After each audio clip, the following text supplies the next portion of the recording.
Hello দর্শক বন্ধুরা, কেমন আছেন আপনারা সবাই? আশা করছি বেশ ভালো আছেন। বাংলাদেশের বিনোদন জগতে আবারও আলোচনার কেন্দ্রবিন্দুতে এসে দাঁড়িয়েছেন শাকিব খান। কিন্তু এবার কোনো সিনেমা কিংবা পুরস্কারের জন্য নয়, বরং তাকে নিয়ে প্রকাশ্যে এলো বিশাল এক তথ্য। সোনাল চৌহান সম্প্রতি এক লাইভ সেশনে অভিযোগ করেছেন যে শাকিব খান তাকে অবৈধ সম্পর্কের প্রস্তাব দিয়েছিলেন বরবাদের নায়িকা হবার জন্য।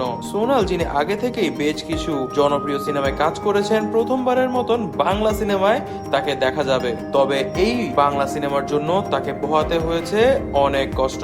এই প্রথমবার নিজের ক্ষোভ উগড়ে দিলেন সোনাল চৌহান। লাইভে এসে তিনি বললেন, শাকিব খান সবসময় তার অবস্থান ও ক্ষমতার ব্যবহার করে নারী সহকর্মীদের সাথে খারাপ আচরণ করে। আমি এতদিন চুপ ছিলাম, কিন্তু আর থাকতে পারলাম না, সত্যিটা প্রকাশ করা দরকার। সোনালের দাবি, শাকিব খান তাকে একটি বড় বাজেটের সিনেমায় নায়িকা হবার সুযোগের প্রলোভন দেখিয়েছিলেন, কিন্তু শর্ত ছিল তাকে শাকিবের সাথে ঘনিষ্ঠ হতে হবে। সোনাল আরো বলেন, আমি যখন তার প্রস্তাব প্রত্যাখ্যান করি তখন থেকেই আমার ক্যারিয়ার নষ্ট করার পিছনে চেষ্টা চালিয়ে যাচ্ছে তিনি।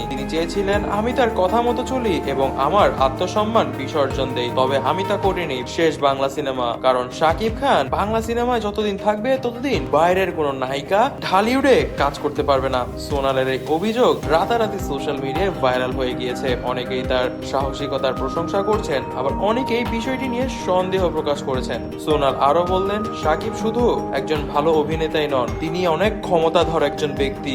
এমনকি বাংলাদেশে তার কথায় হয় না এমন কোনো কাজই নেই, এবং এর কারণেই অনেক সুন্দরী তরুণীদেরকে তিনি নায়িকা হবার প্রলোভন দেখিয়ে তাদের ফায়দা উঠান। এই চাঞ্চল্যকর অভিযোগের পর শাকিব খানের ভক্তরা সোশ্যাল মিডিয়ায় সোনালকে আক্রমণ করতে শুরু করেছে। শাকিব নিজে এখনো কোনো আনুষ্ঠানিক মন্তব্য করেননি, তবে তার ঘনিষ্ঠ মহল থেকে জানা গিয়েছে যে তিনি এই অভিযোগকে ভিত্তিহীন বলে উড়িয়ে দিয়েছেন। তার মতে এটি শুধুমাত্রই সোনালের প্রচারের এক ফন্দি। অনেকে প্রশ্ন তুলেছেন, কেন এতদিন পর সোনাল এই অভিযোগ নিয়ে সামনে এলেন, আর যখন সিনেমা রিলিজই হয়ে গিয়েছে এখনই বা কেন তাকে দিতে হলো এই চাঞ্চল্যকর খবর। তবে অনেকেই ধারণা করছেন হয়তো এটি বরবাদের জন্য কোনো পাবলিসিটি স্টান্ট হতে পারে। তবে আসল ঘটনা কি তা কিন্তু একমাত্র সোনালি বলতে পারবেন। তবে দর্শক বন্ধুরা, এই বিষয়ে আপনারা কি মনে করছেন তা কিন্তু অবশ্যই আমাদেরকে জানাবেন কমেন্ট করে। বেশি বেশি করে লাইক করবেন, কমেন্ট করবেন এবং বেশি বেশি করে শেয়ার করবেন। যারা সাবস্ক্রাইব করেননি তারা কিন্তু অবশ্যই সাবস্ক্রাইব করে দিবেন। ধন্যবাদ।